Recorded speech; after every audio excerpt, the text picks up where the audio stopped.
Quand on parle de la vérité, on se trouve très rapidement face à une impossibilité liée à la définition même du terme. Qu'est-ce qui est vrai? Ce qui est réel? Ce que l'on voit, ou plus généralement ce que nos sens nous rapportent? Ce qui est logique? Ce en quoi l'on croit fermement? Est-ce que ce qui est vrai pour moi l'est aussi pour tous? Y a-t-il une vérité ou des vérités? Y a-t-il une universalité de la vérité ou un relativisme des vérités? Bref, dire ce qui est vrai, c'est pas simple, voire même c'est impossible. Cependant, nous allons tout de même essayer, sinon c'est pas drôle. Commençons par un point important. Dire c'est vrai ou c'est faux, ça relève avant tout d'une prise de parole, de l'usage d'un mot. Thomas Hobbes, philosophe anglais du XVIIe siècle, rappelle que pour parvenir à une connaissance vraie, il faut d'abord se mettre d'accord sur les mots. Ça paraît tout bête, mais il est sûr que si lorsque je dis que Paris est la capitale de la France, un ami américain considère le Paris du Texas situé sur le continent américain, et non le Paris français situé sur le continent européen, ce qui est alors vrai pour moi ne pourra pas l'être pour lui. Bon, derrière cet exemple simpliste, j'imagine que chauvin comme vous êtes, vous pensez que tout le monde sait que Paris est d'abord en France. Comprenez surtout que sur des sujets moins célèbres, moins évidents, la confusion peut très vite arriver. Aussi, il faut avant toute démarche de recherche de la vérité, se mettre d'accord sur le sens des mots que l'on emploie. C'est d'ailleurs valable pour tout travail philosophique. Ceci étant dit, la notion de vérité ne se réduit pas au seul langage. Dans un premier mouvement, on pourra voir dans la vérité quelque chose qui puisse avoir une portée universelle, qui puisse être reconnu par tous. C'est là qu'interviennent les différentes catégories de savoir qui permettent de proposer des énoncés vrais à des degrés différents. Il y a 4 catégories d'énoncés qui permettent de comprendre 4 catégories de vérité. Première catégorie, les énoncés de savoir théoriques, logiques, mathématiques. Ils sont des vérités de pure raison. On parle aussi de vérités de cohérence. Ils permettent la démonstration en s'appuyant sur des axiomes, des points de départ supposés vrais. On reviendra dessus plus tard. En tout cas, ce sont ces énoncés qui sont les plus en adéquation avec l'idée d'une vérité universelle. À ceci s'ajoutent aussi les énoncés factuels, qui sont cette fois des vérités de fait, empiriques. Ils ne sont plus des démonstrations.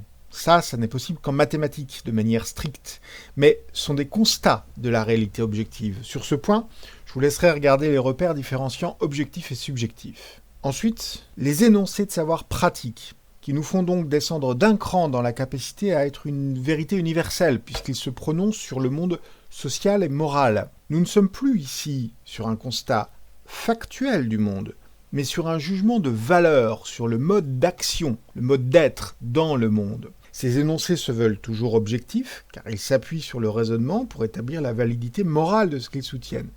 Ce sont des énoncés de raison pratique. Ils cherchent à prouver la valeur d'une notion, comme par exemple le fait que la démocratie soit le meilleur ou le moins pire des régimes, en utilisant la méthode scientifique des énoncés logiques et mathématiques.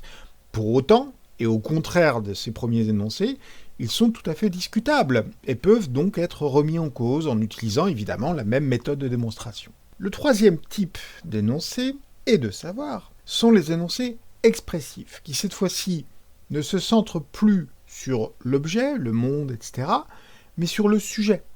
C'est l'expression d'un état. Cette vérité est éloignée de l'universalité, mais n'est pas pour autant totalement relative. Éloignée parce que chaque sujet ressent les choses à l'aune de ses propres sens, relativisant ainsi une vérité. Il fait chaud, je suis triste. Mais c'est pas totalement relatif non plus, parce que sur le sens même des termes, il reste un consensus. Si chacun est apte à comprendre la signification du mot chaud, on peut accorder à la personne qui ressent la chaleur, plus qu'une autre, qu'il s'agit bien d'une vérité pour elle, vérité de son état. Dans cette forme de vérité subjective, on rencontrera aussi une particularité, ce sont les énoncés esthétiques.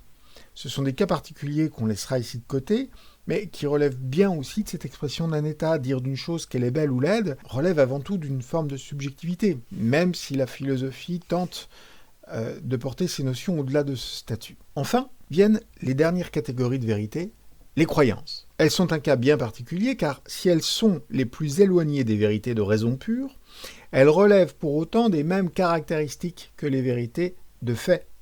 Dire quelque chose de vrai sur le réel, mais aussi que les vérités de raison pratique, en prétendant dire quelque chose de vrai sur les valeurs et les normes. Les croyances ne sont pas des savoirs, et à cause de, ou grâce à ce statut, elles peuvent avoir un droit à dire le vrai, tant qu'elles ne se prennent pas pour des savoirs. Le point commun avec les vérités logiques va même se retrouver sur ce statut. Elles sont capables de formuler des vérités absolues, telles que Dieu est, sans rencontrer d'obstacles. Puisque cette vérité-là ne se fonde pas sur un savoir théorique ou pratique. Elle n'a pas à être démontrée. Retenons donc que les vérités sont d'abord des adéquations. Vous entendez ici le rapport aux mathématiques ? Entre un objet et le discours que l'on porte sur lui. À des degrés différents, on peut qualifier certaines vérités d'universelles ou de relatives et considérer que les savoirs peuvent mener à des vérités de ces deux catégories-là, sans frontières parfaitement distinctes, car vous l'aurez compris, on peut avoir des vérités plutôt relatives ou plutôt universelles. Et que les croyances ne sont pas exclues du domaine de la vérité, au contraire. Pour autant, elles ne doivent et ne peuvent être prises en compte que dans leur qualité de croyance, et non comme s'il s'agissait d'un savoir.